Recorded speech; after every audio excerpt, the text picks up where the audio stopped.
Like you get. What's messier, living with dogs or with Venom? What would you say? Living with Venom, I think dogs are whoa. No, my dogs are all cool. They're all great. Venom, on the other hand, is particularly unpredictable and will actually eat your furniture. But my dogs will eat my furniture too, but not quite at the same rate, speed. Where is Spider-Man in this universe, and will Venom ever? Never. He never meets Who would him. watch that? No, I think can't imagine it's a anyone. recipe for disaster, quite frankly. terrible It idea. would be. No, I don't think it'll happen. Yeah, bad idea. Yeah. Yeah. Yep. And so, what would happen if Venom had faced Gollum? Beat. He would absolutely kick his ass. basically. Although he just had to hand back a pair of feet. Surely. Although Venom might be able to, Gollum might be able to get a good bite out of his kneecap or something. Yeah, you'd know. Venom would know he'd been in a fight. And obviously. he'd lock jaws onto a kneecap of Venom's. I think. Yeah, but it would just be a couple of feet and a toes and a ring and a left. Surely. Some hair dangling on a tree in his branch. hands. And Tom, did your life change since Venom? Do kids come to you and say Venom, Venom sometimes? Do you know what? My honest response with children, my own or friends of my own, do you know what I mean? Is disinterest. That I'm not Captain America or Spider-Man. So there's forlorn disappointment in my own achievements. But do people ask you to do Venom's voice? Occasionally, yeah, occasionally. No, actually, no, because I don't think people. No, they don't actually. Really? They ask me to do Bane voices. Right. But they don't ask me to do Venom voices. That's interesting. Thank God, because it's just really awkward, isn't it? And my social etiquette and symbolic order would be just gear shift to being rude. Because I don't want to accommodate. Oh no, I'm really self-conscious now. I'm just going to tell you to go away. Like you get. To direct him, did you sometimes imitate Venom yourself, or try, No. Yeah, actually. I did actually. You do a better Venom voice than I do. He There was a couple of times actually with some of the drawing on the thing.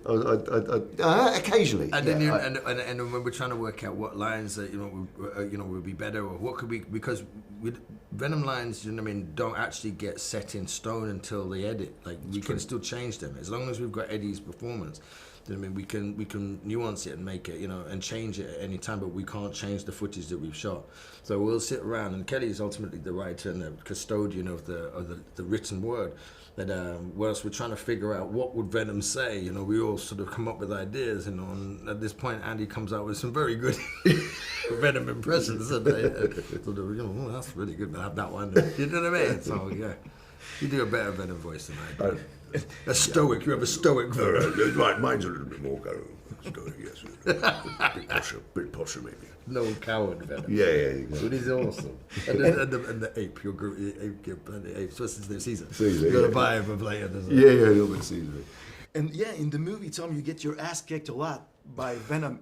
How did you shoot those scenes? Were they fun to shoot, or complicated physically, or how did that happen?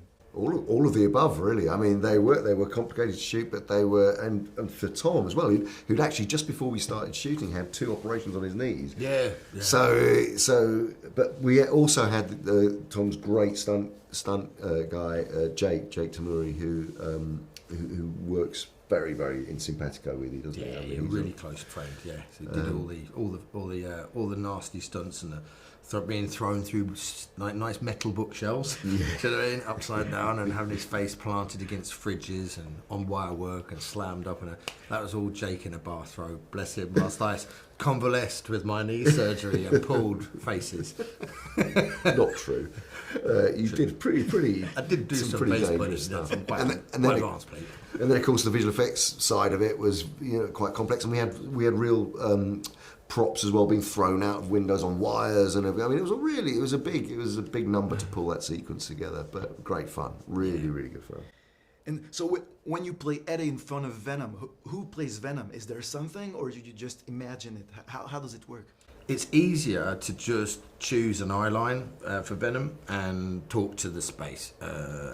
Because Venom exists in my ear and a microphone, I can speak to Andy or Kelly, writer and producer, or I can speak to Patrick, who is working sound, and Coffee, who are the sound boys, who actually are Venom. They play Venom. So I'll record the voice of Venom, and they put him into a computer. I don't know how it works, so I'm just going to make it up. But they put him into the computer, and then they can put the voice sound on him, and they can individuate each line that I've recorded. So when I talk, they know the cues, and they feed me the cue that we've recorded of Venom, all into the earpiece. And at any point, you can talk to me in my earpiece in the scene or not, if you wanted to, through a God mic, you know, and say, Tom, I want you to go over to the fridge and open it and take a beer out. And I should technically be able to continue and go over to the fridge and take a beer out. Do you see what I'm saying? Whilst also listening to Venom. So this is interesting. It's a wonderful process to watch, and the way that Tom does it is extraordinary. It's good fun. It's amazing to be around. Yeah.